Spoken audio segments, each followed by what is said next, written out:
Kehebatan Ki Ageng Ngerang. Ki Ageng Ngerang, seorang ulama asal Juwana yang disegani masyarakat karena berilmu tinggi. Saking saktinya Ki Ageng Ngerang ini, Sunan Muria dan Sunan Kudus sampai berguru kepada beliau. Pada suatu hari Ki Ageng Ngerang mengadakan syukuran atas usia Dewi Roroyono yang genap 20 tahun. Semua muridnya diundang, termasuk Sunan Muria, Sunan Kudus, Adipati Pathakwarak, Kapa dan adiknya Gentiri. Tetangga dekat juga diundang, demikian pula sanak kadang yang tinggal berjauhan.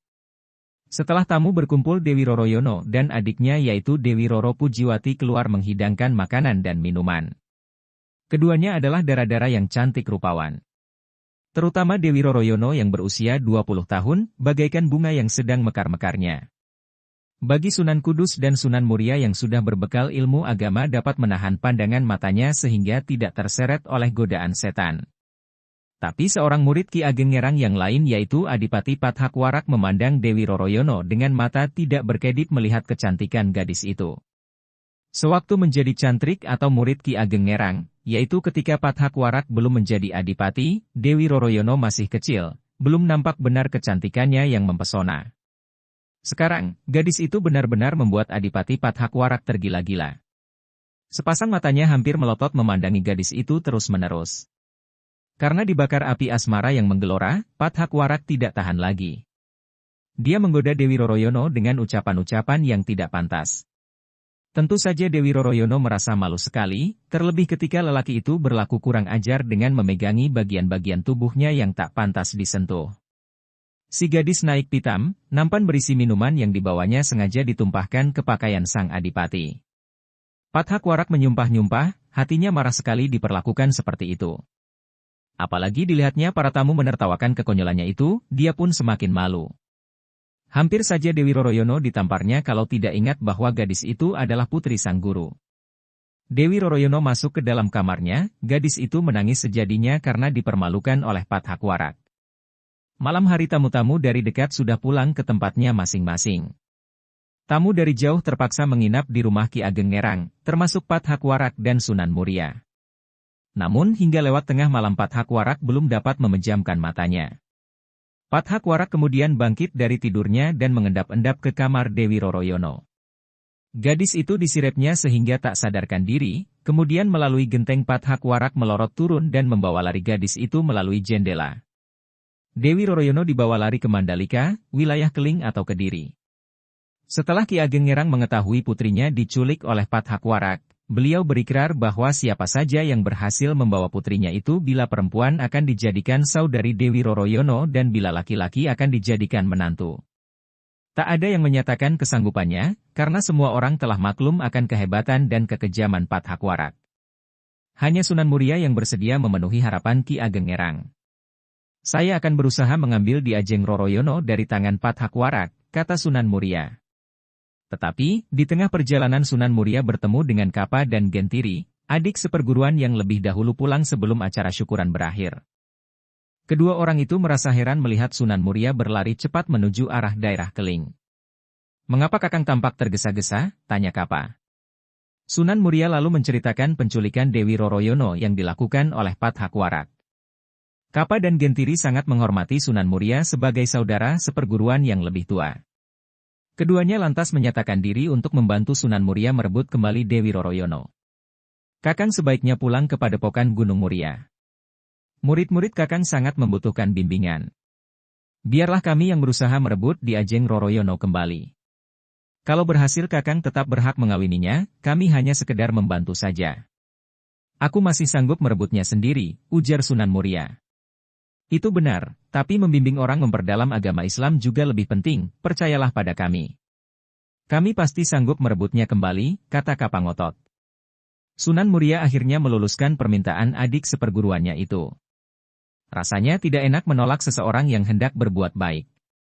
Lagi pula ia harus menengok para santrinya di Padepokan Gunung Muria. Untuk merebut Dewi Roroyono dari tangan Pathakwarak, Kapa dan Gentiri ternyata meminta bantuan seorang Wikulodang di Pulau Seprapat yang dikenal sebagai tokoh sakti yang jarang tandingannya. Usaha mereka berhasil. Dewi Roroyono dikembalikan ke Ngerang. Hari berikutnya Sunan Muria hendak ke Ngerang. Ingin mengetahui perkembangan usaha Kapa dan Gentiri. Di tengah jalan beliau bertemu dengan Adipati Pathakwarak. "Hai Pathakwarak, berhenti kau," bentak Sunan Muria. Pathakwarak yang sedang naik kuda terpaksa berhenti karena Sunan Muria menghadang di depannya. "Minggir! Jangan menghalangi jalanku, hardik Pathakwarak." "Boleh, asal kau kembalikan Dewi Roroyono." "Goblok! Roroyono sudah dibawa Kapa dan Gentiri. Kini aku hendak mengejar mereka," umpat Pathakwarak. "Untuk apa kau mengejar mereka?" "Merebutnya kembali," jawab Pathakwarak dengan sengit. "Kalau begitu langkahi dulu mayatku, Roroyono telah dijodohkan denganku," ujar Sunan Muria sambil pasang kuda-kuda. Tanpa basa-basi Pathakwarak melompat dari punggung kuda. Dia merangkak ke arah Sunan Muria dengan jurus-jurus cakar harimau. Tapi dia bukan tandingan putra Sunan Kalijaga yang memiliki segudang kesaktian. Hanya dalam beberapa kali gebrakan, Pathakwarak telah jatuh atau roboh di tanah dalam keadaan fatal. Seluruh kesaktiannya lenyap dan ia menjadi lumpuh tak mampu untuk bangkit berdiri apalagi berjalan. Sunan Muria kemudian meneruskan perjalanan ke Juwana, kedatangannya disambut gembira oleh Ki Ageng Ngerang. Karena Kapa dan Gentiri telah bercerita secara jujur bahwa mereka sendirilah yang memaksa mengambil alih tugas Sunan Muria mencari Roroyono, maka Ki Ageng Ngerang pada akhirnya menjodohkan Dewi Roroyono dengan Sunan Muria. Upacara pernikahan pun segera dilaksanakan. Kapa dan Gentiri yang berjasa besar itu diberi hadiah tanah di Desa Buntar. Dengan hadiah itu keduanya sudah menjadi orang kaya yang kehidupannya serba berkecukupan. Sedangkan Sunan Muria segera memboyong istrinya ke Padepokan Gunung Muria. Mereka hidup bahagia, karena merupakan pasangan yang ideal. Tidak demikian halnya dengan Kapa dan Gentiri. Sewaktu membawa Dewi Roroyono dari Keling ke Ngerang, agaknya mereka terlanjur terpesona oleh kecantikan wanita jelita itu. Siang malam mereka tak bisa tidur. Wajah wanita itu senantiasa terbayang. Namun karena wanita itu sudah diperistri kakak seperguruannya, mereka tak dapat berbuat apa-apa lagi. Hanya penyesalan yang menghujam di dada. Mengapa dulu mereka buru-buru menawarkan jasa baiknya? Betapa enaknya Sunan Muria, tanpa bersusah payah sekarang menikmati kebahagiaan bersama gadis yang mereka dambakan. Disinilah hikmah ajaran agama agar lelaki diharuskan menahan pandangan matanya dan menjaga kehormatan, kemaluan mereka.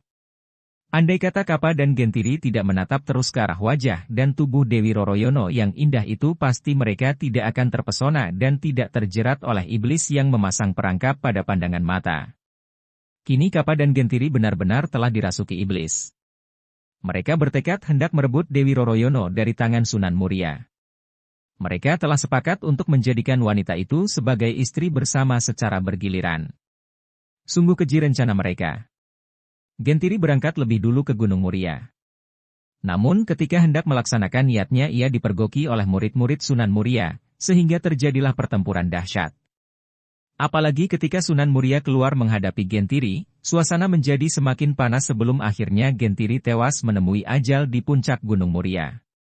Kabar kematian Gentiri tersebar dengan cepat ke berbagai daerah. Tetapi hal itu tidak membuat surut niat Kapa. Kapa cukup cerdik. Dia datang ke Gunung Muria secara diam-diam pada malam hari sehingga tidak ada seorang pun mengetahuinya. Kebetulan pada saat itu Sunan Muria dan beberapa murid pilihan beliau sedang bepergian ke Demak Bintoro. Kapa menyirap murid-murid Sunan Muria yang ditugaskan menjaga Dewi Roroyono. Kemudian dengan mudahnya ia menculik dan membawa wanita impiannya itu ke Pulau Seperapat.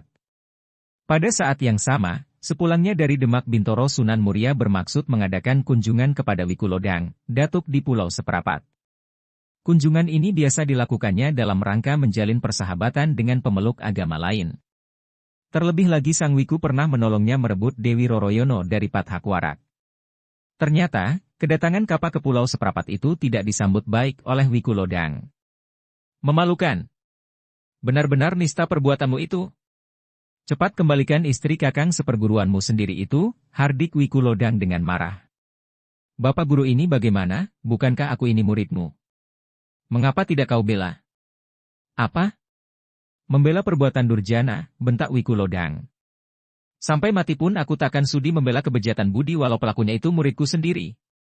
Perdebatan antara guru dan murid itu berlangsung lama. Tanpa mereka sadari Sunan Muria sudah sampai di tempat itu.